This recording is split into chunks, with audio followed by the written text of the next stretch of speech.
What's going on, Washington Commanders Nation? It's your boy Rio Robinson, back with the latest and greatest on the Rambling with Rio YouTube channel, where we ramble about the Washington Commanders. It is the final day of 2024, and an episode me and Lake have been building up to all year. The 11th Victory Monday of the season. Mr. Lake Lewis Jr., take a bow, because I remember those preseason predictions, and even I told you, relax a little bit. What's going on, Lake? Man, happy holidays. And before we even start, man, happy new year.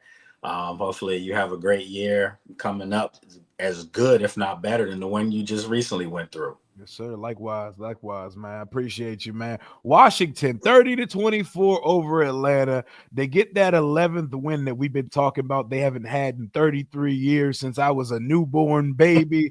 Man, you were one of the few people willing to stand on a limb and predict. I can see, you said, I'm gonna have to clip it up in this one. I could see the team winning 10 or 11 games, were your words, man. And it happened, man. How does it feel seeing it come to fruition? I mean, if this is what you do for a living, you just try to not be biased. And, being from DC and obviously wanting this team to get back to where it was when I was a kid, it's just a good feeling, man, but those guys are the reasons why they have 11 wins, possibly even 12, because they've worked hard. And I think overall, if you look at the overall talent base on this team, no offense to anyone, but it's probably sitting at about a 65%, as far as just the overall talent base that Adam Peters will fix. So it's just going to get so much better. But sheer will and determination and culture, the coaching, that's why they're sitting at 11 wins and going into the playoffs. So congratulations to them. I feel good about my prediction. Obviously, I don't look bad, but at the end of the day, I saw something going all the way back to rookie minicamp, Rio. And you remember you and I had that conversation, and I told you, I have never seen nothing like number 5. I've been here for a while. Long time. I've seen some good quarterbacks come through here. I saw RG3, obviously, in 2012, and he had a great rookie campaign. But still, it didn't look like this. You could see the holes in Robert's game. You could see that he wasn't going to drop back 3 yards and make a throw. That wasn't his game. He was electrifying. Don't get me wrong. But with Jayden, you see a chance. You're watching history in the making, because someone asked me the other day, I'm at the stadium, who's his comp, and they said, because I know you talking about it's not Lamar and it's a combo. I said, I said, you know what? And I'm going to throw this out there today, and I really feel like this.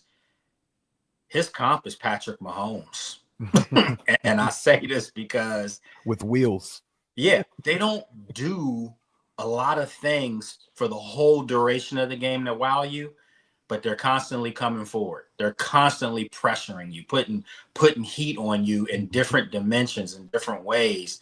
And when you look up, the Chiefs haven't blown anybody out, but they won the football game. And they stack good decisions. Absolutely. And they win those games late off of Patrick Mahomes up here. That's the difference between Jayden and these rookie quarterbacks this year. All these rookies look really good. I even thought Michael Penix looked good the other night. Missed some throws, but for the fact that there was his second start, he hasn't had a whole lot of reps with the starters. Michael Penix shows you that he's going to be the quarterback for the Falcons long term. He's a dog. Absolutely.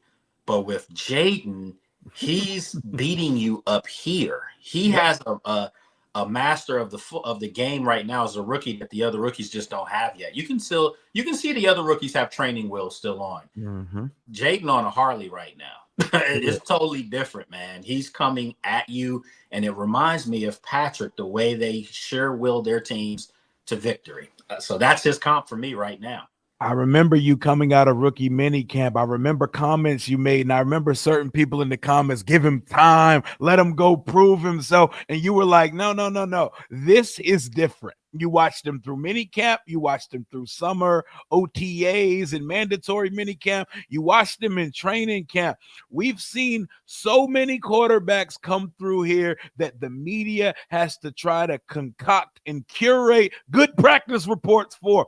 Y'all couldn't even come out and say this guy had a bad practice. Maybe he threw a pick one day. Maybe he made a bad play or two. Y'all never said the words, yeah, Jayden had a really bad practice today. And that stuck out to me because there are guys that you could barely say had a good day at camp when they were here in DC. You could tell the tide was turning before he even got on the field. Yeah, I mean, he was doing things in practice early that was just like, this isn't a rookie. Like, this isn't rookie stuff. Very, very calm, cool, calm, and it just, the composure was there from day one. And the way he was carrying himself, I was just like, this isn't a young punk. And let's face it, I've seen some come through where I'm like, man, if you don't tuck that ego in your pocket, like, he doesn't have that. This guy, like I've been saying all year long, will be like this tomorrow when we go to practice. He's gonna be in the locker room, chilling, joking, Locked talking in. to everyone, being part of the team. And like I said, Alex Smith is the only quarterback that used to chill out in that locker room religiously. And we know what kind of person Alex is. Great person. Jayden has everything going for him right now. He owns DC. This is his town. He owns the town now. And I think for all the naysayers, this isn't a to stick it in your face moment. It's not. But I do recall a lot of people writing me and telling me I'm hyping the kid up too much, and let it take its time, and he's not there yet. And I just kept asking myself, are you saying that because he's a rookie? Are you saying that because you just don't feel like rookies are supposed to do the things that they're supposed to do?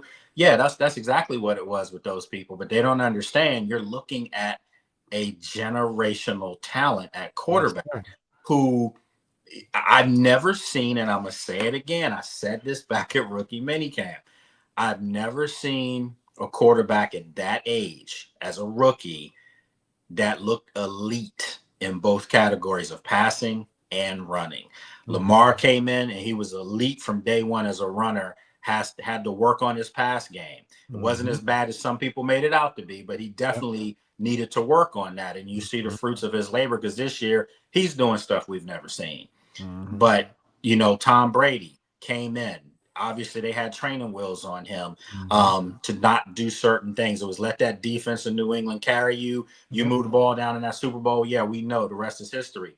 Peyton Manning, team struggled first year. I think they won one game. And he threw 28 interceptions. He set the NFL record. Absolutely. Troy Aikman, first year, a couple years, struggled until he got, everything in place with the big three and Jimmy Johnson and the whole nine. But if you look at what this kid, Jayden Daniels, has done, he has uplifted a downtrodden franchise. And I'm not saying single-handedly because Adam Peters, Dan Quinn, Josh Harris, Frankie Louvu, Bobby Wagner, you can go Terry McLaurin, all of them played a part in this thing coming around this year. But make no mistake about it. If they did not have Jayden Daniels at quarterback, this was still going to be a bad football team. And I'm saying that religiously. Oh, yeah, we would have won 4 games again. They would have won 4 to 5 games. This guy has willed them to victory. You've seen over the last 2 weeks, I'm calling it LSU, Jayden. That's what we saw at LSU. The last 2 weeks, he's been on a mission. He's basically said, screw it. Throw the baby out with the bathwater. I'm going to put y'all on my back. And now you see just how dynamic he is. He's unstoppable right now. Sunday night was special. It's almost like he said, "Oh, we're going to the playoffs." Like, oh, don't get it twisted. I know y'all see 17-7 on the scoreboard. We're not losing this football game if I have something to do with it. He checks so many boxes. Like you said, with his arm, with his legs, up here, in between the ears, he's elite already. He already processes like a veteran quarterback. He has the composure, the cool, calm collectiveness of a veteran quarterback. This dude won the game in overtime with that touchdown to Zach Ertz, and his demeanor looked like there was another quarter left to be played. His demeanor, he didn't over celebrate. He wasn't over jolly or emotional. It was very job not finished Kobe press conference like. Hey man, Rio, I'm so glad you said that because this is gonna stay with me. When I think of Jayden, this moment's gonna stay with me because go back to last week at practice. We're in the locker room joking about Bobby Wagner, him, myself, Candy Waller. We're in there joking about going to class in college. Bobby was, Bobby's getting his master's at Howard right now. Yep. Some people don't know that, but Mhm. he was joking with Jayden, like, did you even go to class at Arizona State or LSU? So everybody's joking, okay? Mhm. A couple weeks before that, they're joking with me about, me having played Penn State, and they're like, oh man, you ain't do nothing, blah, blah, blah. And it's like jokes, laughing, blah, Mhm. blah, blah.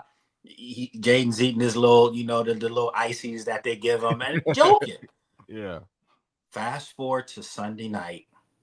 After his presser, I went out with Felix, our good friend Felix Trammell from Fox Shout out Sports Radio. Felix. Shout out Felix. We were getting ready to go out to the field to do our stand-up and bumped into Jayden with Charlie Moulet, from PR. Mhm. And I went up to Jayden and I said, congratulations, man. And he put his fist out and said, thank you. And kept moving. Now, anybody else who if you don't know him, you would think, damn, he dissed me. That's my boy. And he did. Mhm. Nah, man. It was the mode he was in. He was locked in, bro. He was locked Bruh, in. he still was locked in after the game. And Felix said to me, and I said, yo, it's like this right now. Mhm. Then out on the field, it was different, what's up, blah, blah, blah. Mhm. But I'm telling you, man, like even in his press conference, he said all the right things. Yep. He It's gets not it. scripted, it's Mhm. genuine. Mhm. Gave credit to God, his family, his teammates. He's always talking about his teammates. He gave a little speech about Zach Ertz that was beautiful. So it's just I like know, man. the guy just gets it. He really does. And the fan base here should be ecstatic because you went through hell for almost 25 years to finally get an idea of what heaven on a football field looks like. And he seems to have the perfect grasp on what a lot of young guys don't, which is the power struggle dynamic of the leaders in the locker room. Some Yes. guys feel like they need to come in and direct leaders before they've proven themselves. Some guys don't have the voice to step up. And it seems like he walks the fine line where veterans already love him and he's already earned the respect of every person in that locker room, man. Yeah, he doesn't say anything out of pocket. He doesn't say anything off script. Mm-hmm. But on the field, I mean, we talked, and I've been told by his teammates that he He be he talking. he will, like this last drive. They're not getting the ball back. That's what was said. Mm-hmm. They're not getting the ball in overtime. They're not getting the ball back. So You can see as soon as we won that toss, like it was and it was Kurt. you were there too. Mm-hmm. The crowd erupted when they won the coin toss Mm-hmm. because everyone knew it's over. Because well, first of all, if it went the other way, the way the defense played, we'll talk about that later. I'm sure they may not Mm-hmm. have gotten the ball back, but the fact that Jayden got that ball first and it was the Jayden Daniels show in overtime. I mean, he sheer willed them. His adrenaline was so high. He was so locked in. He was taking big hits and just bouncing right back up. That's how you know somebody's will was on display to just get his team to the promised land. He refused to see us lose that game. He ended up with 227 through the air, 3 passing touchdowns, and 1 pick, which he immediately acknowledged was on him. He ran to the sideline, patting his chest, smiling. That's on me, like he always does. 127 on the ground as well. On top of that, including the game-winning drive where it was all Jayden Daniels working us down the field to score that touchdown walk-off win for the second week in a row. Sunday had to be the loudest I've ever heard that stadium. Yeah, it was, man. It was, and it started off when the Washington scored to go up 7-0. It erupted, It was the pick when Quan Martin caught the pick. Woo! bro. It was. I tweeted it out right there. Like Mm-hmm. this place is rocking. Hell It yeah. was the loudest I've heard it. You probably have to go back for me. There's 2 signature games for me to stand out in my whole time covering this team. It was the Seattle playoff game. When they went up 14-0, it was unbelievably Yeah, loud. yeah. And then Bro, also the NFC division, basically NFC East championship game, almost that last final game against the Cowboys. Dallas. Yep. It was rocking. And, so those are good moments, but Northwest Stadium, it's fitting, new name, new stadium, rights as far as, the new ownership group, Jayden's first year there. Northwest Stadium's creating memories now, and they're good memories. So it was just an unbelievable time to be there. It really was. And per usual, Washington has to make it stressful, make it hard. But to shoot some bail, the Atlanta Falcons were the number one team in the NFC South. They had a season to play for, and they got some horses and some weapons on that side of the ball. It took Washington every bit of 60 minutes plus overtime to win this one. Had to survive a 17-7 deficit at halftime. Michael Penix was sharp. You could tell early on he's only been throwing to these guys for 2 weeks because there was a couple deep balls that the guys had steps on us. Those would have put us away early. But, I mean, Washington did what they did enough defensively to get a dub. But we're going to talk about defense on the latter half of the show. Let's go back to the offensive side of the ball.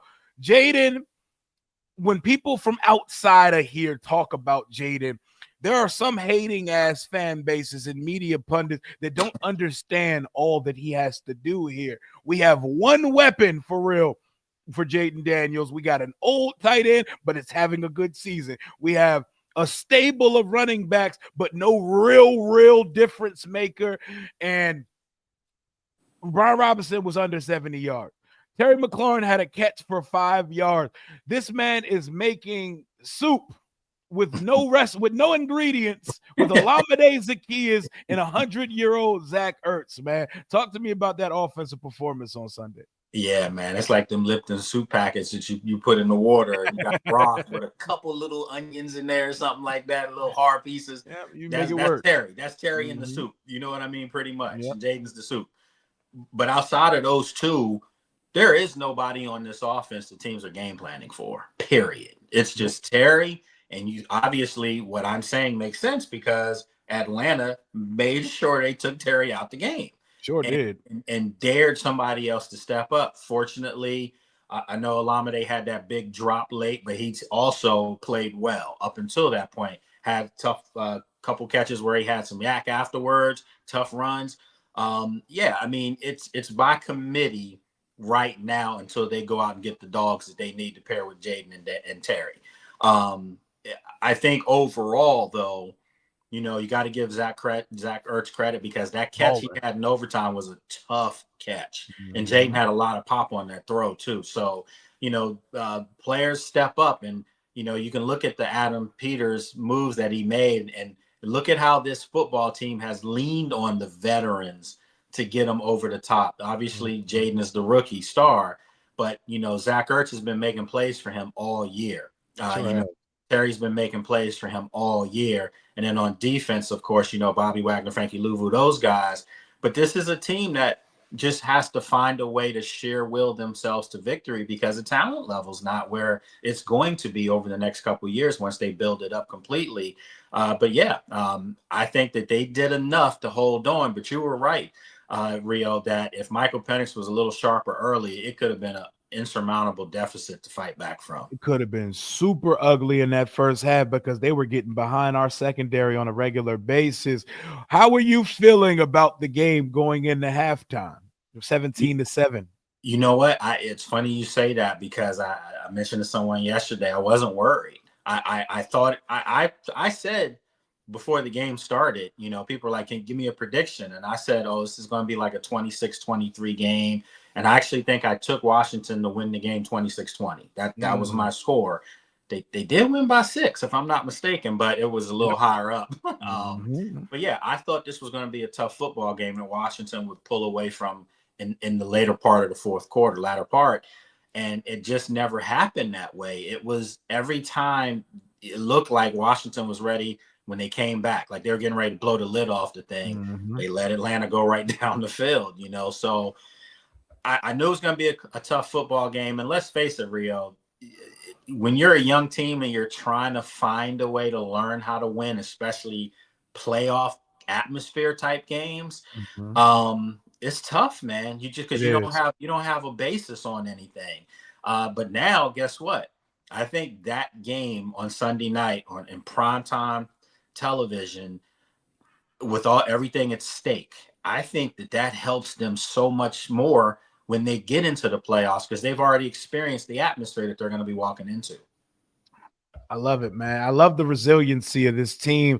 We've seen this team fight back for so much, and we've also watched this team for the last 25 years. We've like facing adversity, it seems so insurmountable for so long. Like it seems like we've survived all of the typical Washington moments. I was saying on a stream yesterday, Washington lives on both sides of the extremes. Everything is always going as everything is going perfect or everything is going to hell. There's not like a safe little medium Washington finds. So like 13 penalties for over 100 yards. We give up 5 sacks on the day. Our only real weapon has 5 yards. Our running backs, they're kind of effective, but the running game was all pretty much 5 on Sunday, and it didn't matter. We still scored 30 points on Sunday. We still go 3 for 3 on fourth down. How about it, Lake? 19 for 22 on fourth down with a rookie quarterback, man. We've never seen anything like this. We haven't at all, and it's almost like you start to look at this team and say, "Oh, they're in 4 down territory." You can consistently say that now, especially with the way the kicking game has been over the last month or so. So yeah, they're a team that now they're being game planned for. They're an offense now with a quarterback that defensive coordinators, like I said, remember we said this early in the year, Jayden Daniels about to break up some happy homes Sure because is. Sure defensive is. coordinators are going to have to spend some extra time away from wifey to put some game plans together. That's what's happening now. And then when they go for it on fourth down and 19 for 22, I mean, that's unheard of in the NFL. That's I don't even know if you've seen that in college. That's just unheard of, but it shows the ability and the belief that they have in their quarterback. And it's not just fourth and ones, it's fourth and fives, fourth and Oh, sevens, fourth, fourth and 11 fourth and versus the 11. I was about to say, they still get it and get it not just 11 and a half yards, like get 30. 15 on it. I mean, it's just an amazing thing. And you called it, man. This thing is so Washington as far as how they win, and nothing is ever according to plan. Hell, the weather on Sunday, it was supposed to be cats and dogs raining out there. Yep. And it after the first couple minutes of the first quarter, it cleared up, We didn't get So no rain for the game. that's what Yeah. I'm saying. So it's just always something different with this team. And I'll say another thing, not looking too far ahead because they still got business to take care of in Dallas this weekend. I'll say this too. Whoever they get, if they're the 6th seed, they're beating them. I'm telling you that right now. Yeah, So man. it's definitely going to be some crazy stuff going on with this team, even in the playoffs. I know we shouldn't look ahead yet, but I'm looking ahead too, bro. I'm already counting my chickens for us to go to LA in the first round. Jayden back in California in a dome in an environment where they don't have fans, so it's gonna be us in there. It's gonna be more burgundy than anything, man. And Sign I'm me gonna up. have my outfit pristine for that. I'm gonna be Hollywood for a day. But Hey, you know what? Hollywood late. There's an outside opportunity that they may not go to LA. If LA Tampa. loses, you go to Tampa. They still could even end up with Atlanta, ironically. Mm-hmm. So Oh yeah, that is true. I like all 3 of those matchups. Oh, I just don't oh, want to go up. I just don't want to go up the road for the first game. I for don't. the first game, no, but we'll see. We'll see them in the second round if we get one. Because Absolutely. I've been saying this for a minute now. Washington's last playoff win turns 20 years old next month. Well, to start in January, it turns 20 years old. 2005. We're talking Sean Taylor, Clinton Portis, Santana Moss, Mark Brunell at quarterback versus the Tampa Bay Buccaneers back in 2005. It's time, late. It is, man. You know what? I'm even go even further. I'm not so certain that Green Bay don't have a shot if they're the 7th seed to go into Philadelphia. Oh, they might spank Phil. Remember, you saw what they did to Dallas last year. That's what I'm saying. Listen, because and I say all this jokingly because look, we were trying to figure out, when I left the stadium, when Janine and me left the stadium the other night, we were like, oh, this is the last home game of the season. We won't be back here till next year. And I'm like, there's a couple scenarios that could get them back there. It's us in Green Bay if we both run the table. But you know what? I don't think it's so outlandish to think that could possibly happen. It's not, because the Chiefs don't play in this conference, and there's no that over here. And there's no Ravens either over here. I love the Lions and what they do, the Vikings, all that. Those Patrick Mahomes are not walking out those tunnels, man. Yeah, but you know what? In fairness to the Green Bays, Minnesotas, Detroits, they play in the same division. You know each other. So it's not so far-fetched to say that Green Bay can't beat Philly and then beat a Minnesota, because that's probably who they would end up playing. Or Detroit, the winner of Detroit, Minnesota. Yep. It's not far-fetched to say they have no shot. So this thing can get real interesting. So I'm going to have a special outfit that I'm going to keep up in the closet just in case there's another home game. But I will have one for LA if we go out there, though. Hey, put that shit on, man. I know you and Miss Janine going to be out there looking pristine. Shout out to her. I saw her pregame Sunday. But man, we're talking playoff scenarios. When I look at the NFC, it feels like any team that gets in can win that conference, because it does. We're talking about a year where 10 wins would not have got you in. In the NFC, usually 9 could get you in. We have a 14-win wild card team right now and 2 11-win teams. This is crazy. It really is, man. And just to put this in perspective, Washington has a chance Sunday to beat Dallas and get 12 wins. Oh, my God. 12 wins. Like the last time they were anywhere close to 12 wins, they had 14. And that was back 33 years ago. 91. So that's what I'm saying. So it's just like in any other year, a 12-win team guaranteed to be in their conference championship, bare minimum. That's a wild card team. That's unheard of, man. And that's why I keep saying, for everyone saying that this team, so someone asked me last night, was this team a Super Bowl contender next year? And I said, the window opening now. I said, listen, they're in the playoffs.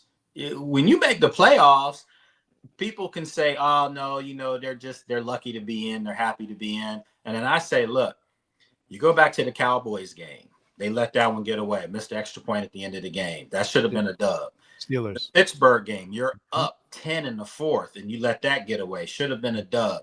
And we were driving for the win. Yeah, the Eagles game, okay, I'll give you that. Because that's a loss. That was a loss. Okay, I'll give you that.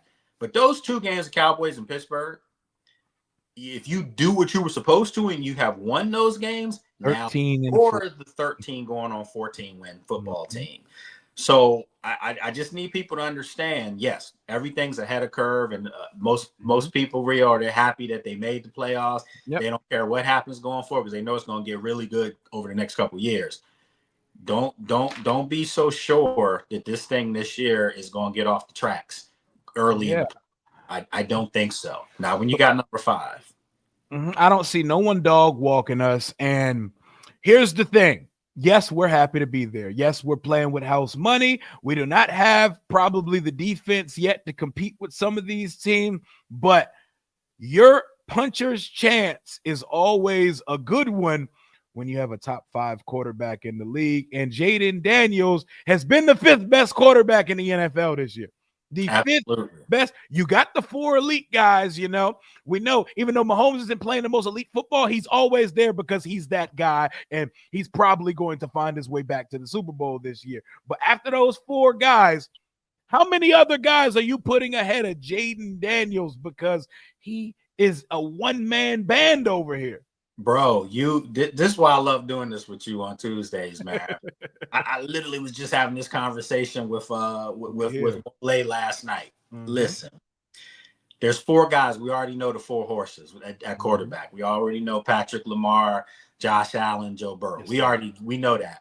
But my question to him was, who At number 5, between, let's call it like it is, it's probably going to come down to Dak Prescott when healthy, Justin Herbert went, doing his thing, and there was one more person, but the whole point Was was it I said Jordan Love? Jordan Love. There you go. And I said, but if you are starting a franchise tomorrow and you have to pick between those 3 and Jayden Daniels, Taking 5. who are you going to take? And it's there's no question. It would be Jayden Daniels. So that made me ask the question: is Jayden Daniels already now top 5 quarterback in the NFL? Exactly. And he's already arrived to that conversation. Jayden's numbers right now are better than Lamar's MVP numbers last year. Yeah, and they're better than Patrick Mahomes' numbers this year. Right now. This isn't, and this is, and I keep saying this: put Jayden in Kansas City's offense. put Jayden, in other teams' offense and see what happens. And so guess what? You're going to see that happen next year and the year after and the year after, because Adam Peters is going to sure enough go out and get him some dogs. And then you'll see his game go to another level with experience and more talent around him. It's just going to be something to watch. Oh my God, man. That's why I keep saying, like, we're doing all that. We're about to win 12 games with a very bare roster.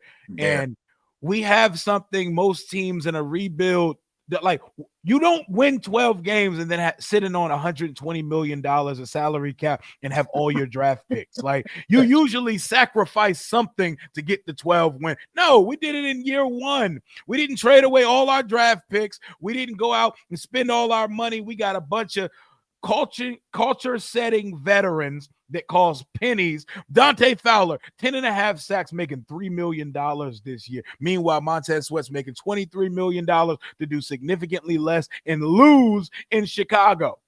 Oh, but it was the culture. That's what was said. I got out of a toxic environment. Yeah, it's the culture. I can spread my wings. Nah, listen, man, and I'll say this and I'll say it again. If you show me somebody that accepts losing, I'm going to show you a loser. I'm not calling Montez a loser, but what I'm saying is that's all that's all you're going to produce, losing numbers. And this is a new outfit here. This is not the same thing. It's not anything we've seen. So, and this is why I always say to some of the fans who are even in some chat boxes during the game, friends of mine, I had to get in there and tell them, look, man, chill. Like, I understand they're fans. I get it. I respect the fans. I respect you. I get it. But the gloom and doom approach of the last 25 years can't be attached to the wagon of this team. It's just not. It's not the same. And, I've been saying this all year. This is a playoff football team. It is a playoff football team. When they lost 3 in a row, even in this house, oh my gosh, it's like the same thing. No, it's not. 7-5. Now we 11-5. Yeah, I said they have everything set up for them to go on a nice little run down the stretch. They will be in the playoffs. Trust me, because they have something at the most important position on the field that's never going to allow for them to be out of a football game. The worst game they played all year, in my opinion, was first game of the season in Tampa when the devil was chilling on my shoulder down there. That's how hot it was hot as hell. But we walked away from that football game. 2 things stood out to me the most from that game.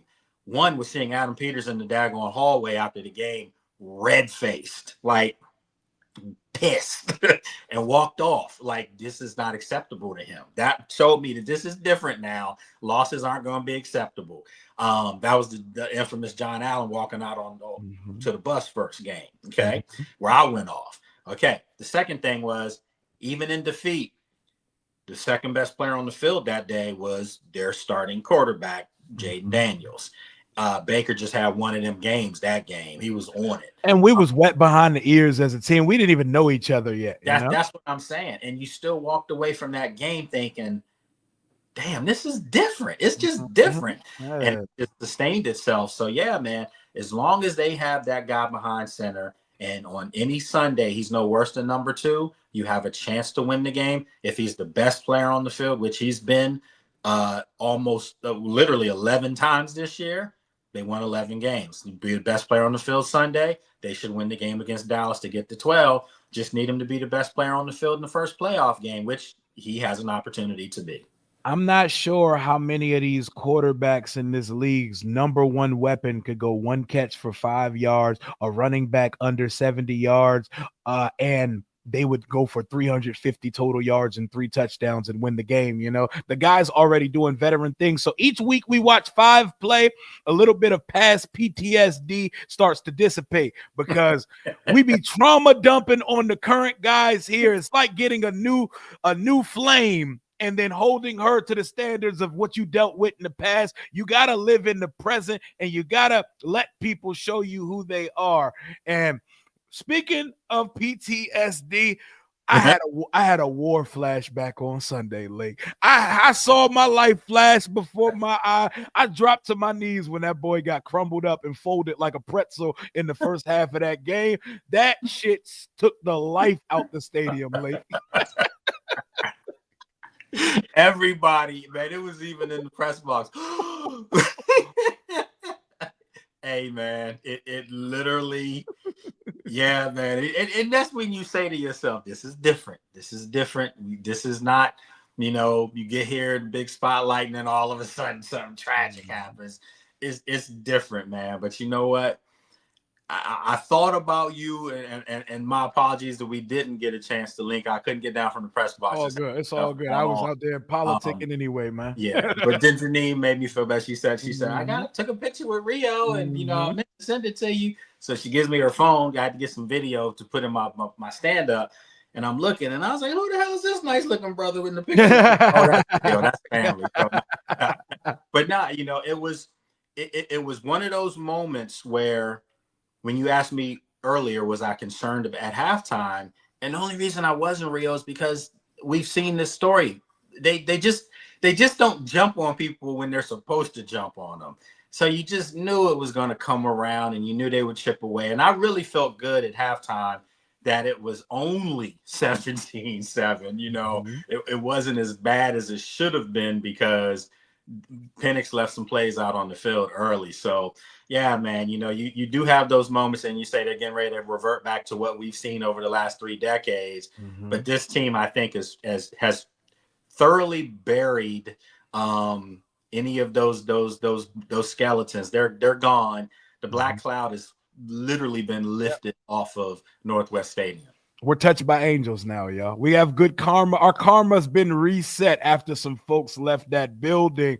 And going to the defensive side of the ball, they redeemed themselves a bit in the second half. Down the stretch, I hate letting rookie quarterbacks walk you down the field on 4th down with the game on the line. Oof. But where I would like to start on the defensive side of the ball is, what is this Michael Davis experiment, man? What are we doing here, man?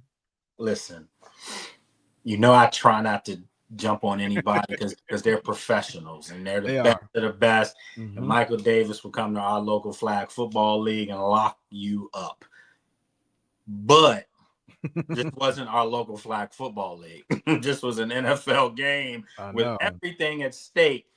And you felt more comfortable putting him out there than Benji. And what I saw looked worse than what I was seeing from Benji. It was bad. It really was bad. Having gone back and looked at the game again, looked at some tape, he kept everything in front of him. He did do some things, but he was awfully grabby out there, man, and just did not look comfortable. He looked like he was lacking confidence. Even so much so on the pass interference call, at the end of the game, into the fourth quarter, that could have, sealed our fate with the game-winning field goal from Atlanta.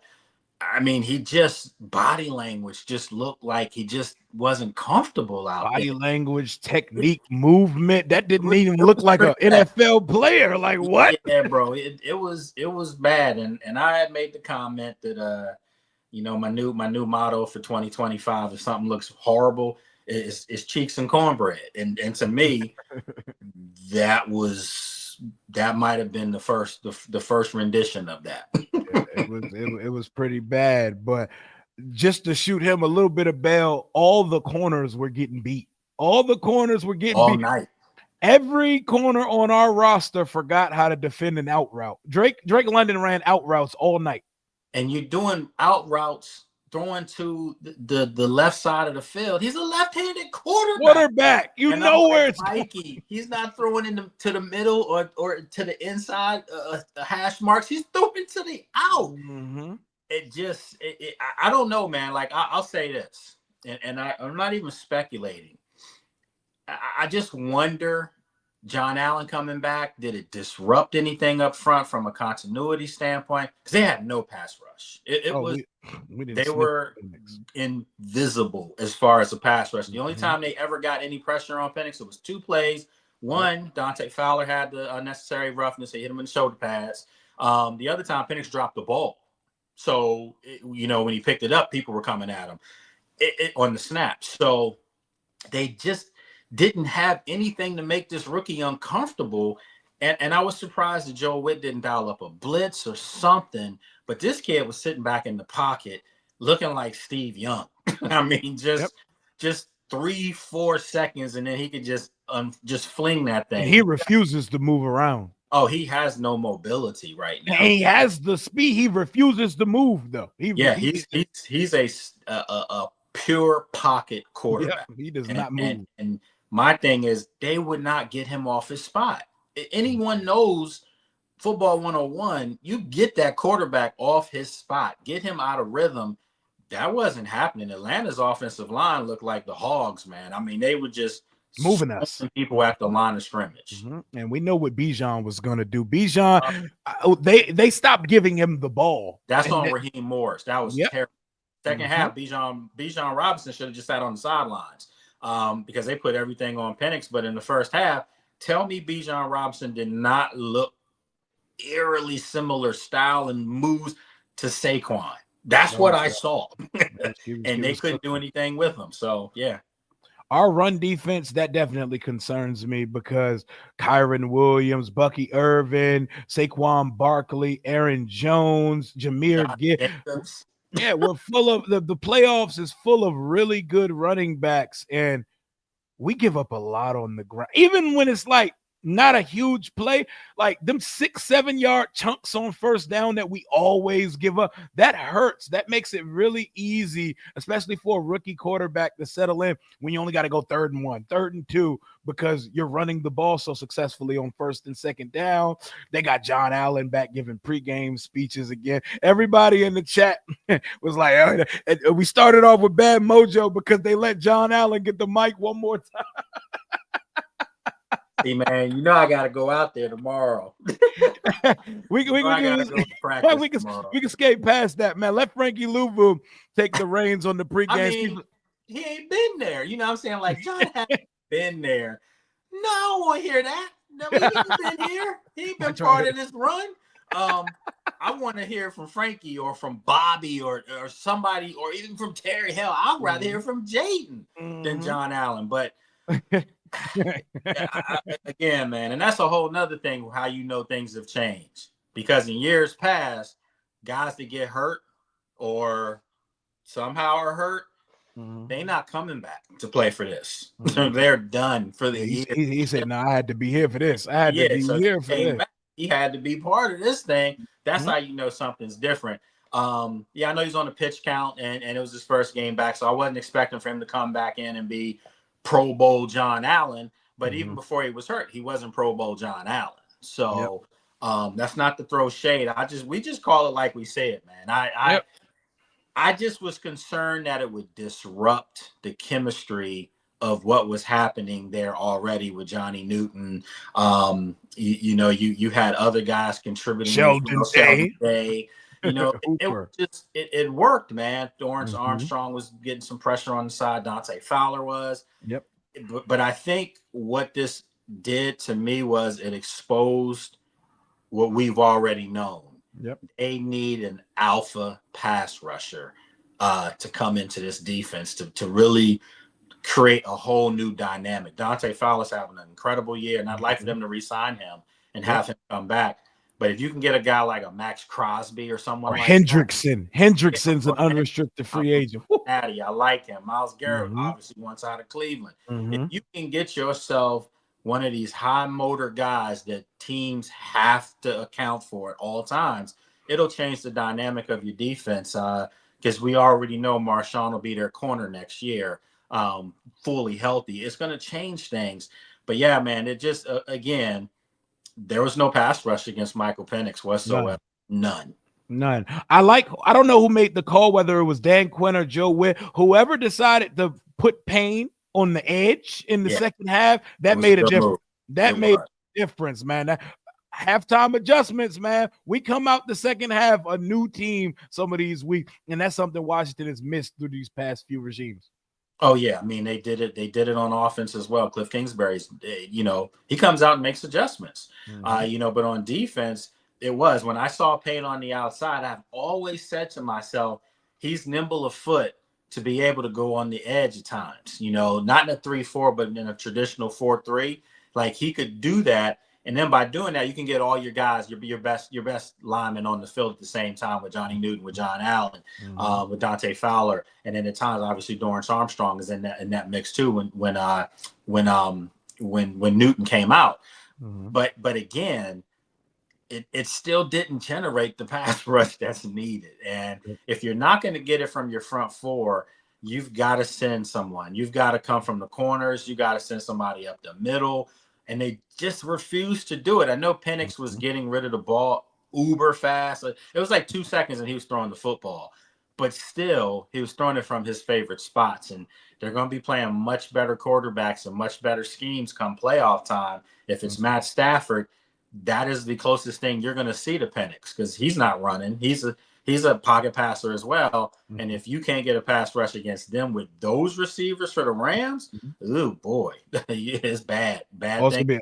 It's gonna be a long day. Quan Martin set the tone, interception off the early.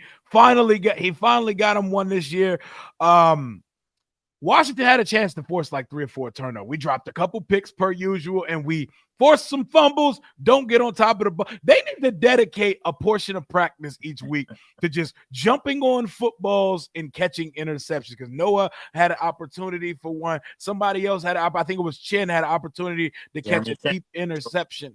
Yep. And it's just, again, like we've said all year long, bless those guys because they're hard hitters, hard workers, and great tacklers. But no ball skills. But as far as tracking the ball out the air, there's a reason why they're on defense. Those are the guys that normally couldn't play wide out and in the secondary. So yeah, man, it's just something that will have to be addressed in the offseason where they can get some more playmakers back in the secondary because they just don't have that at this moment. Yeah, we just don't have the horses. But is Marshawn gonna play in the playoffs late, or is he good? So. I think so. I mean, he told me after the game last week, the Eagles game, he was like, it was good. Obviously precautionary.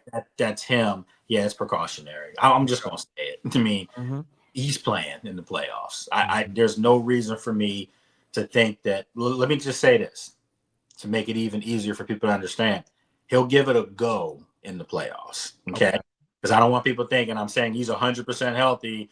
And no, he's not. But he's going to give it a go come playoff time because that's what they brought him in here for. And let's face it, they've already clinched, so that's an additional for him. Didn't play last week, won't play this week. And then you have a full week of preparation for your wild card game. That's 3 weeks, to get him right to do that. So I think he'll give it a go for sure. And if it happens to be going to Tampa, you're gonna tell me he's not playing against Mike Evans? It's gonna be Crash Out City in Tampa Bay, man. But I'm looking at the Rams. I'm looking at Puka Nacua, Cooper Kupp and company. We need you out there, brother. We need you out there because we saw what that Atlanta wide receiving core was doing to us on Sunday, which we can now turn the page. Washington is 11-5 going into its final week of the season. We got them damn Dallas Cowboys on the schedule. We got to go up to Jerry World with a chance for 12 wins, something I've never in my life seen. Do you play starters this weekend? Because we're still trying to punch our ticket to that 6th seed. We're trying to close the door. You have to play starters, right? You have to. If you don't, you're basically saying you feel confident that you can go into Philadelphia and beat them. And love Dan Quinn, love Adam Peters, love their tenacity and their competitiveness. But clearly, the better matchup would be in Los Angeles, inside. You don't even have to worry about outdoor elements. Inside, Jayden's back home. It'll be just as many Commanders fans in LA. Trust me when I tell you, as there will be Rams fans. Won't be like that in Philadelphia. So it's just an easier path, man. That's all it is. It's no disrespect to the Rams because they're playing like one of the best teams in football over the last month and a half. But I like my chances much better to go to LA than to have to go to Philadelphia. So are you saying you're confident we're going there, or are you saying we're confident that our backups can beat what Dallas is putting out on the field right now? I'm not. I'm confident in saying that they're playing their starters. And and Coach said that yesterday. He did. He said that they're going there to win. And they're going in there to continue this thing. He knows, he understands that. And this is still a young team that's still trying to find chemistry, still at this point, still trying to find different things because you've had injuries in Noah Brown, different things like that. Austin Eckler could be coming back. It's a lot of different things, different variables that could help them go into the playoffs feeling much better about their schemes and what they're trying to do. Yep, and I like it, man. I was like debating yesterday whether we should treat it like a preseason game, like get the starters in there, but if it gets out of hand, maybe pull them. But when I heard Dan Quinn, I actually listened to his presser before I went to bed yesterday. It sounds like we're going in there and playing a full-ass regular game on Sunday. They're going in there to beat the hell out of Dallas. Let's just call it like it is. They owe them that. And you think he wants to lose twice to the team he left? No, he's trying to set the tone for like, this is our division in the making. You were the team everyone thought was the team to challenge Philadelphia. Those days are done. It's now we're the team that's going to challenge Philadelphia in the division for the foreseeable future. In Dallas and New York, you guys are getting ready to go through some rebuilding. That's just the way it goes. I just think it's also a sign to your team. You didn't earn the right to sit. You didn't. That's for Detroit, and they can't even do that. If Detroit's playing their starters this Sunday against Minnesota and Minnesota's playing their starters because they needed to get home field advantage, nah, you don't rest, man. You play this thing through, and any rep that Jayden Daniels gets is one more rep of making him a better football player. I'm not gonna lie. If Dallas were to sweep us, that would not sit right with me, and I don't think it would sit right with anybody in that building right now. You let that bum ass team beat you twice during your best year, no. Yeah, it would take a little bit of the luster away from making the playoffs. It would, put a little asterisk. It would. It would be like, damn, you lost to these bums twice. So they owe them. They owe them, and traditionally these teams split. Past couple of years hasn't been that way, but they split most of the time.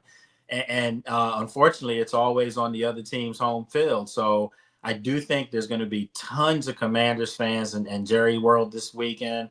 Probably to the tune of 60-40 Cowboy fans. It's going to be that many fans down there. We're going to be deep. We're going to be deep down there. Could even be 50-50 because some of the Cowboy fans might sell their tickets to people who want to see this team before they get into the playoffs. So it's every reason for them to go in there and lay that wood down against Dallas. Yeah, man, they're coming off a weird week. They just got spanked by the Eagles. Back up. Tanner McKee's coming in, throwing touchdown. Micah Parsons is saying dumb shit like, if you take the scoreboard away, we win the game. Like, what are we talking about, bro? I never, and listen, he was Penn Stater too, man. I was like, Mike, that didn't sound too intelligent. That was not his brightest moment. As a person that is polished as a podcaster, I'm gonna need him to walk those statements back. But man, we got to get Terry the record this week. I think Terry's getting the record, and you know why? Because he only had the one catch last week. What happened in the last game that happened after the Eagles game?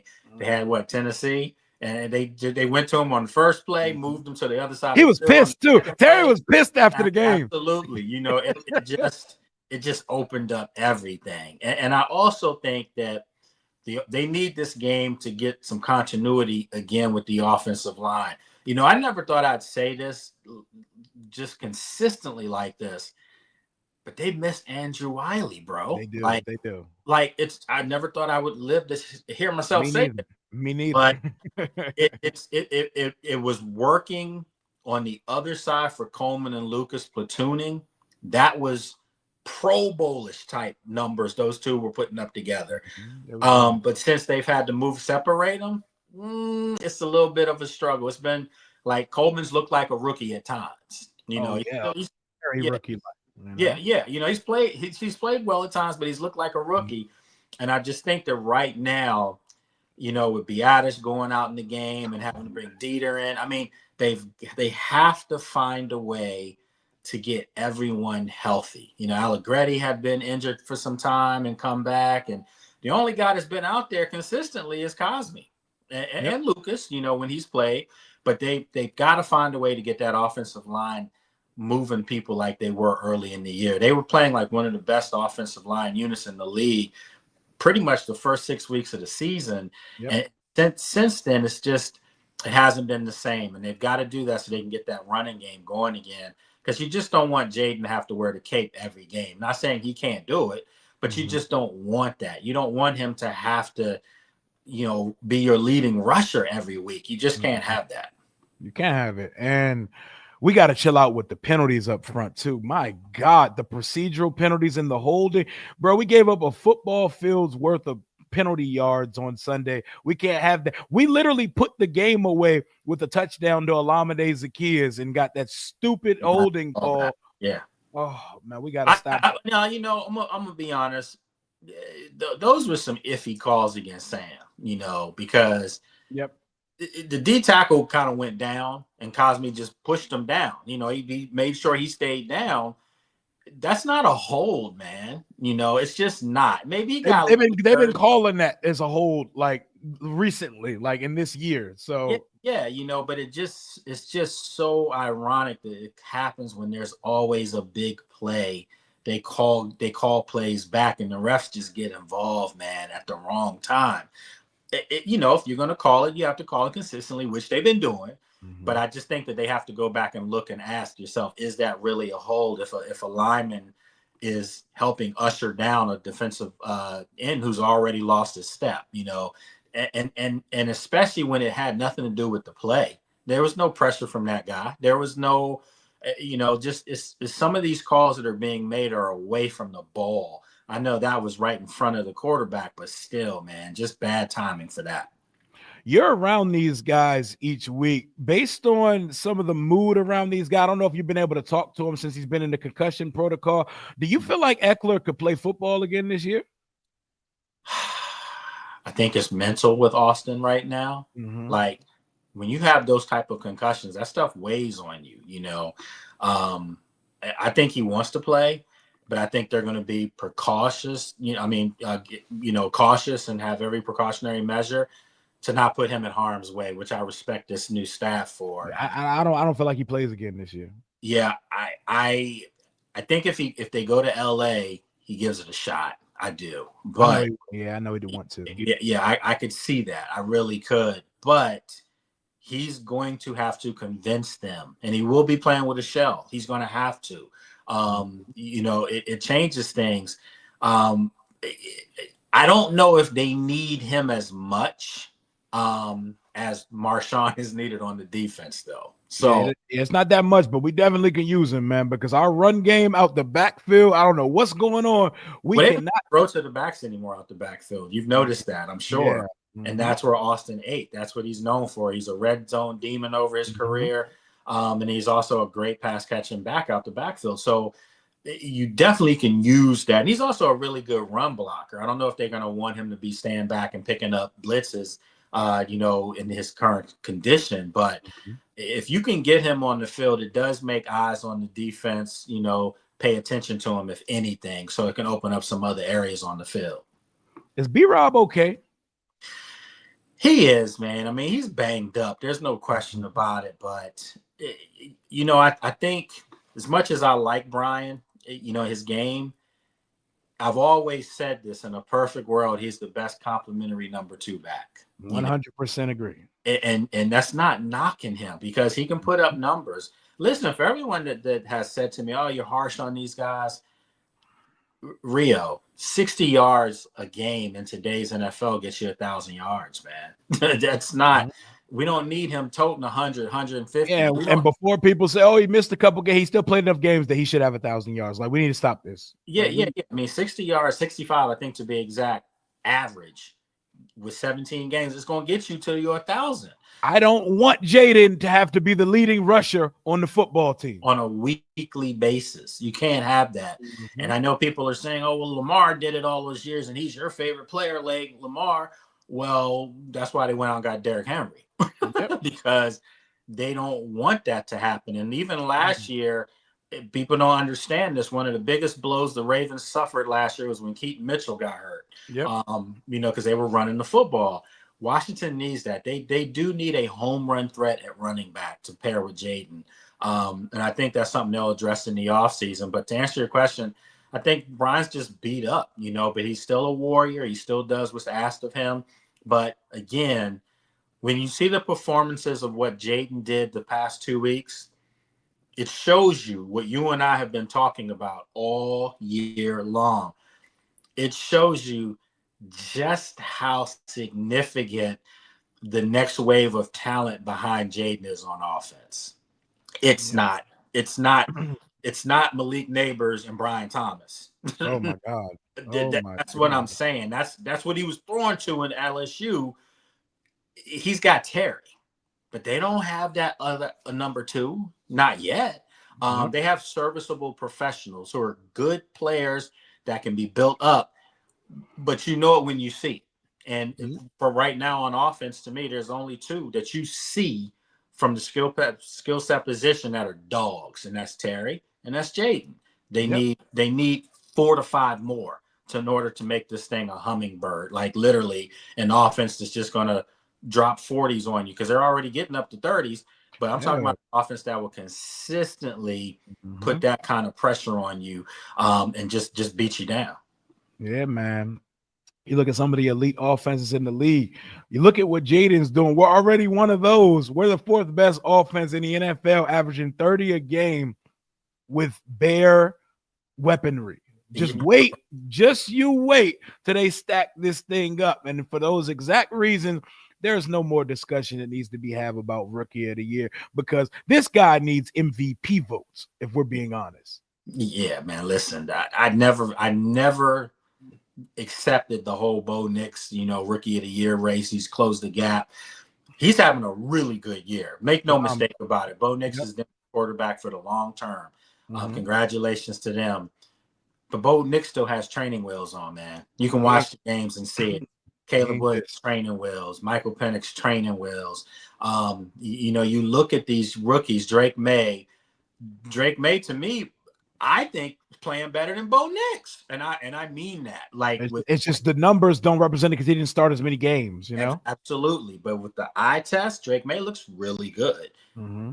But there's none of them are in the conversation of what we have with number 5. I mean, it's not even close. And then when you look at the numbers, Jayden's number surpasses them in pretty much every category. Mm-hmm. But when people say, "Oh, well, Bo Nix, has one less touchdown, that he's produced, and Jayden's has 31, Bo Nix has 30, something like that," and I'm like, yeah, and Jayden pretty much did that playing one game less too, because he played one series against Carolina and came out. So if you Yep. give him time in that, the numbers are there, and I think he would be assured of being a 1,000-yard running back and a 3,500-yard passer. Oh, we're talking That, 4K passing, 1K on the ground if he plays versus Carolina. That's crazy. that's insane.